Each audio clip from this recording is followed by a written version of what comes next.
పిత పుత్ర పవిత్ర ఆత్మనామమున ఆమేన్. ప్రియ స్నేహితులారా, మీ అందరికీ దేవుని యొక్క ఆశీస్సులను తెలియజేస్తూ నవంబర్ 3వ తారీఖు సోమవారం ఈనాటి దివ్య బలి పూజ పట్టణాల ధ్యానాంశానికి మిమ్మల్ని అందరినీ కూడా ప్రేమతో ఆహ్వానిస్తూ ఉన్నాను.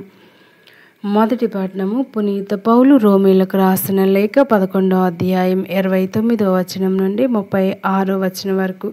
భక్తి కీర్తన 69 29వ వచనం నుండి 31వ వచనం వరకు మరియు 33వ వచనము మరియు 34వ వచనము మరియు 36వ వచనము.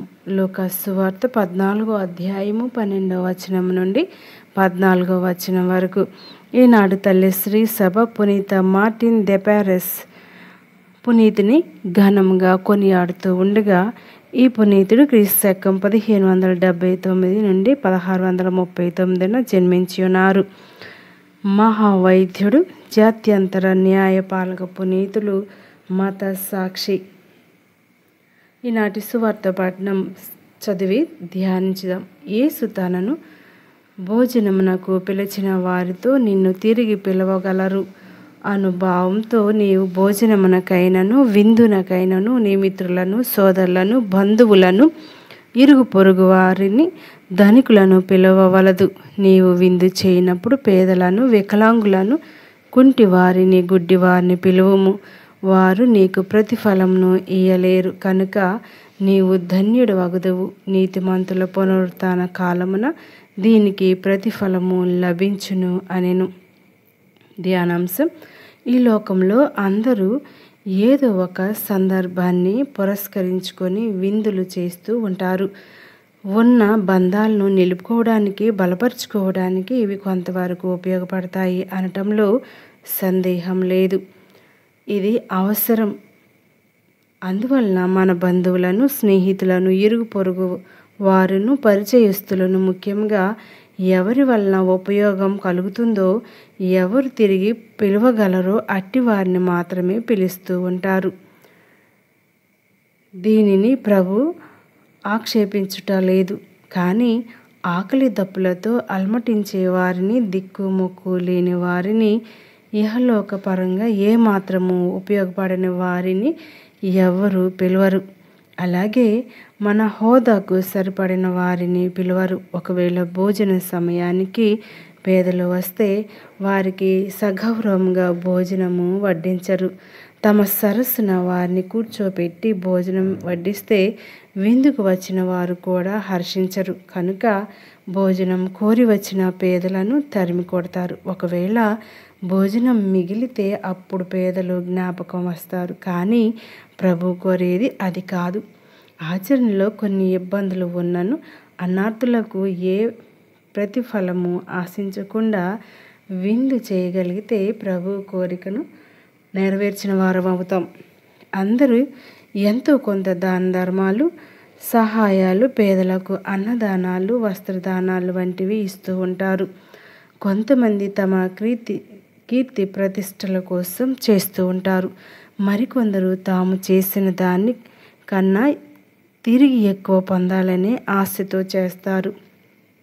తమ పాపాలను కప్పిపుచ్చుకోవడానికి దాన ధర్మాలు చేసేవారు కూడా లేకపోలేదు. ఈ లోకంలో ప్రతిఫలం ఆశించకుండా ఎవడు ఏ పని చేయడు. మన బహిరంగ క్రియల కన్నా మన ఆంతరంగిక వైఖరి, దృక్పథం ముఖ్యం అని ప్రభు చెబుతూ ఉన్నారు. మత్తయి సువార్త 6వ అధ్యాయం 16వ వచనం మరియు 18, 19 వచనాలు. తనకు ఉన్న దాన్ని ఇతరులతో పంచుకునివాడు ఉదార బుద్ధితో ప్రవర్తింపవలెను. రోమీలకు రాయబడిన లేఖ 12వ అధ్యాయం 8వ వచనం. చాలా తక్కువ మంది మాత్రమే ప్రతిఫలాపేక్ష లేకుండా పుణ్యకార్యాలు చేస్తారు. దీనినే నిష్కర్మ అని కూడా అంటారు. కానీ ప్రభు సందేశం, పునీతుల ఆదర్శం అంతకన్నా గొప్పది. అపోస్తుల కార్యములు 20వ అధ్యాయం 35వ వచనం. మొట్టమొదట మనం చేసిన దేవుని ఎడల ప్రేమతో, సోదర ప్రేమతో చేయాలి. రెండవదిగా కృతజ్ఞతా భావంతో చేయాలి. మనం ఇతరులకు ఇచ్చేది మనది కాదు. దేవుడు మనకు ఎన్నో ఇచ్చారు. రోమీలకు రాయబడిన లేఖ 11వ అధ్యాయం 30వ వచనం. అలాగే ఇచ్చే శక్తిని ఇచ్చారు కాబట్టి మనం చేయాలి. గలతీలకు రాయబడిన లేఖ 6వ అధ్యాయం 9వ వచనం నుండి 10వ వచనం వరకు. ఆహ్వానానికి ఆహ్వానం చెల్లించడంలో గొప్పతనం ఏముంటుంది? అందుకు భిన్నంగా నిన్ను తిరిగి ఆహ్వానించలేని వారిని విందుకు పిలుచుకుంటే ఎంతో విలువైనదో ఒక్కమారు ఆలోచించండి అని కోరుతూ ఉన్నారు. కోరడమే కాదు, అలా చేయడమే ఉత్తమం అని కూడా ఆదేశించారు. దీని వెనుక తత్వబోధమేమంటే, దేవుడు ఎక్కడున్నాడు? నీలో నాలో కదా. పంట నీ ఒక్కడిది కాదు కదా. ఎంత కష్టపడినా శక్తి సామర్థ్యాలు ఉన్నా ప్రకృతిని శాసించగలవా? ఎదురెదగలవా? ఆశీర్వాదం అదృష్టం కలిసి రావచ్చు. అంత మాత్రాన ఏక్ నిరంజన్ అని అనలేం కదా. సర్వం సర్వేశ్వరిమయం అని ముందుకెళ్ళేవాడు విజయపరుడవుతాడు. దేవుని నమ్ముకున్నవాడే ఏనాడు నాశనం అవ్వలేదు.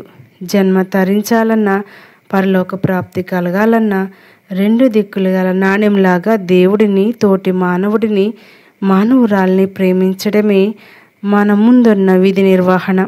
క్రీస్తు లోకాంత్యమున నాడు జరగబోయే తీర్పును గుర్తుకు తెచ్చుకోవాలి. మత్తయి సువార్త 25వ అధ్యాయం 31వ వచనం నుండి 45వ వచనం వరకు.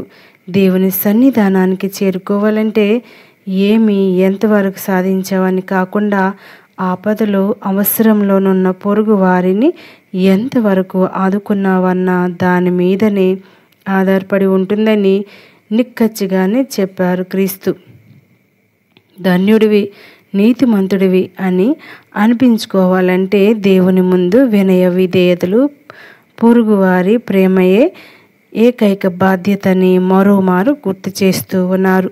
ప్రియా స్నేహితులారా, మనం సమాజంలో జరిగేటువంటి ఒక విషయాలను చూసినట్లయితే మనం ఎక్కువగా పెళ్లి విషయాలు కానీ, గొప్ప గొప్ప కార్యాలు ఇళ్లలో జరుగుతూ ఉన్నప్పుడు పేదలను మనం ఏమాత్రం జ్ఞాపకం చేసుకోం. కానీ ప్రభు ఈనాడు మనతో ఏం ముచ్చటిస్తూ ఉన్నారంటే, పేదలను పిలవండి, పేదలదే దైవరాజ్యం అని మునొక్కి వక్కానిస్తూ ఉన్నారు. మరి దైవ వాక్కును విని ఆచరించుదాం.